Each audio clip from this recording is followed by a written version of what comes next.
ایک چیز سن لیں، ولی کی علامت کیا ہوتی ہے؟ ولی کی حضرت عبداللہ بن جعفر بیان کرتے ہیں، حضرت عبداللہ بن جعفر بیان کرتے ہیں کہ میں گھر سے چلا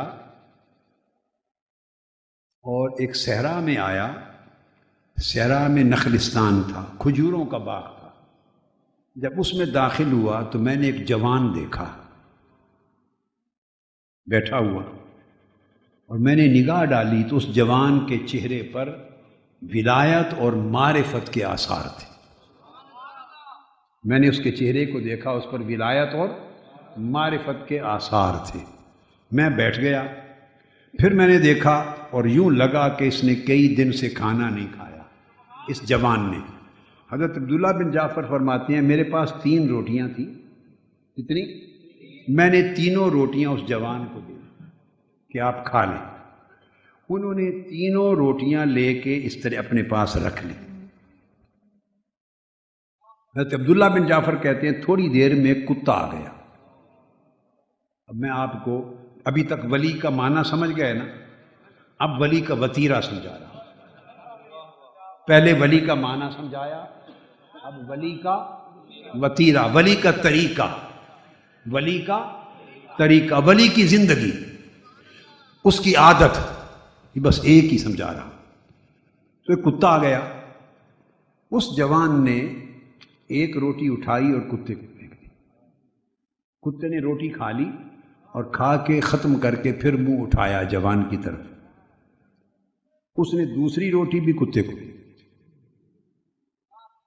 اس کتے نے دوسری روٹی بھی ختم کر لی اور پھر منہ اس جوان کی طرف اٹھا کے کھڑا ہو گیا۔ اس نے وہ تیسری روٹی بھی اس کو دی۔ کتے نے تیسری روٹی کھائی اور سیر ہو گیا اور بھاگ گیا واپس، پھر منہ اٹھا کے کھڑا نہیں ہوا، بھاگ گیا۔ حضرت عبداللہ بن جعفر کہتے ہیں کہ میں اس جوان کے قریب گیا، میں نے کہا جوان، آپ ان 3 روٹیوں میں سے ایک کتے کو دے دیتے، 2 اپنے لیے رکھ لیتے۔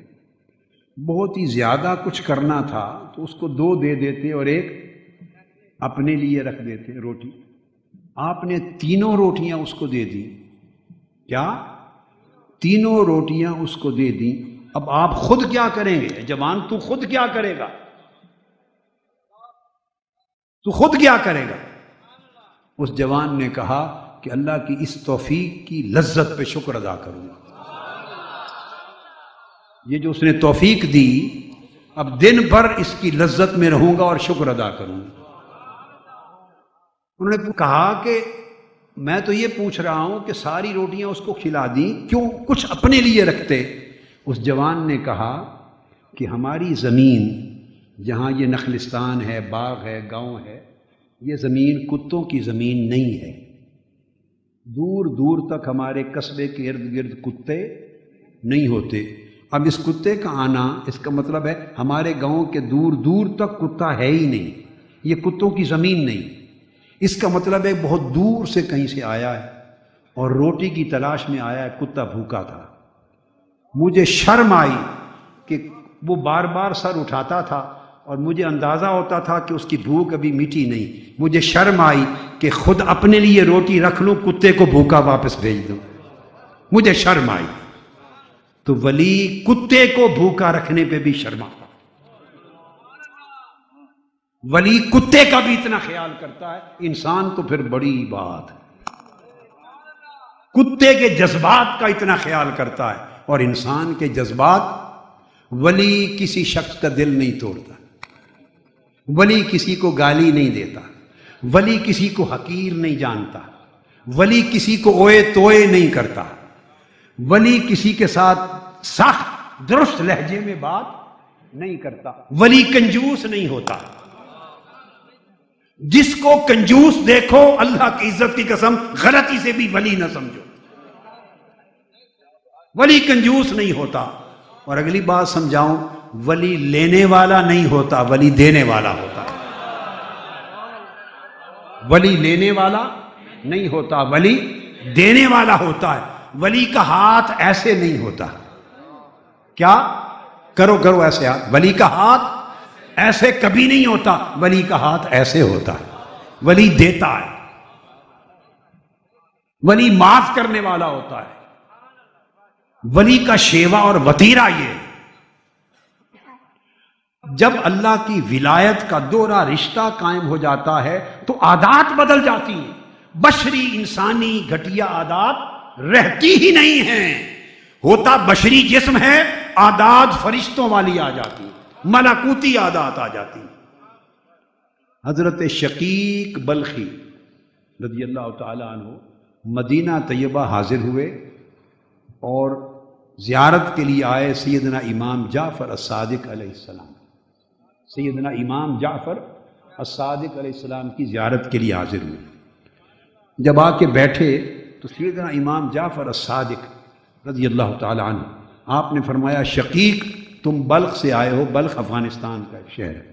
پوچھا تمہارے ہاں فتوت ایک لفظ ہے، فتوت سمجھ لو ولی کی عادت. فتوت کیا ہے؟ ولی کی عادت، ولی کا طریقہ. صوفی کا، ولی کا، عارف کا طور طریقہ، یہ سادہ لفظوں میں سمجھ لو. فتوت کے معنی ہیں الگ، مگر میں آپ کو سادہ بات سمجھا رہا ہوں. ولی کا شیوا، ولی کا طور طریقہ، اللہ والوں کا شیوا، اس کو فتوت کہتے ہیں. آپ نے پوچھا تو آپ کے ہاں فتوت کا معنی کیا ہے، یعنی ولی کا طریقہ کیا ہے؟ حضرت شقیق بلخی نے جواب دیا کہ ولی کا طریقہ یعنی فتوت یہ ہے کہ ملے تو شکر کر دے، نہ ملے تو صبر کرے. ملے تو شکر کرے، نہ ملے تو صبر کرے. آپ نے فرمایا کہ ہمارے شہر میں یعنی مدینہ میں کتوں کا یہی حال ہے. ہمارے ہاں تو کتوں کا یہی حال ہے. کتوں کو ملے تو شکر کرتے ہیں، دم ہلاتے ہیں، نہ ملے تو صبر کرتے ہیں، بیٹھ جاتے ہیں. تو فرمایا حضرت آپ کے ہاں فتوت کیا ہے، آپ کے ہاں ولی کا طریقہ کیا ہے؟ فرمایا ہمارے ہاں فتوت یہ ہے کہ ملے تو بانٹ دے، نہ ملے تو شکر کرے. ملے تو بانٹ دے، نہ ملے تو شکر کرے. یہ تو حضرت امام جعفر الصادق کا جواب تھا. اب آخری حصے پہ آپ کے ذہن، چونکہ گفتگو ختم کر رہا ہوں، ایک تشویش اور سوال رہ جائے گا کہ ملے تو بانٹ دے، یہ تو سمجھ میں آ گیا، نہ ملنے پہ شکر کیسا کرے؟ ملا نہیں، نہ ملنے پہ شکر سمجھ میں نہیں آتا. تو میں نے کہا گفتگو ختم کرنے سے پہلے سوال کا جواب دیتا جاؤں. ولی نہ ملنے پہ شکر اس لیے کرتا ہے کہ اگر حرام ملے تو عذاب ہے، اگر حرام ملے تو عذاب ہے، اور حلال ملے تو حساب ہے. حلال ملے تو حساب ہے.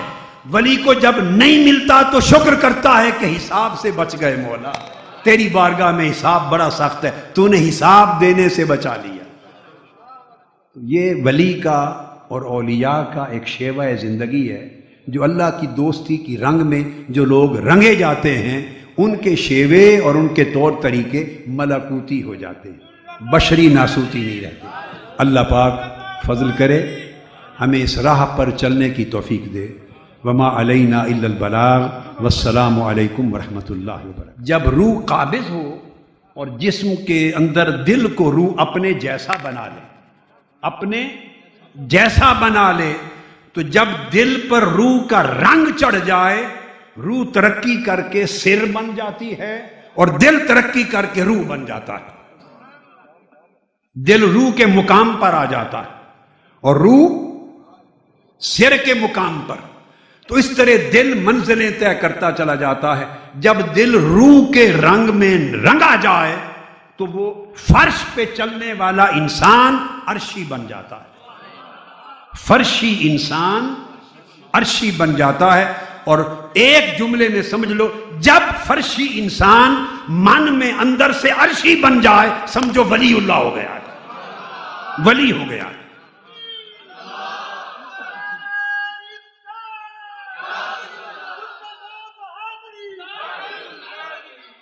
تن فرشی ہوتا ہے، تن فرشی ہوتا ہے اور من، بولیے، من عرشی ہو جاتا ہے. جب یہ کیفیت نصیب ہو جائے تو اس کیفیت کو اور اس حالت کو ولایت کہتے ہیں. اور ایسے انسان کو ولی کہتے ہیں، ایسے انسان کو ولی کہتے ہیں، اور وہ پھر دل کا سخی ہو جاتا ہے۔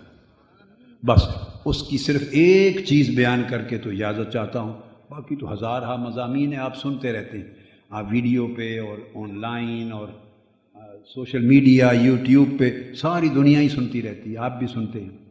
ایک چیز بیان کرتے، وہاں پڑھتے بھی ہیں،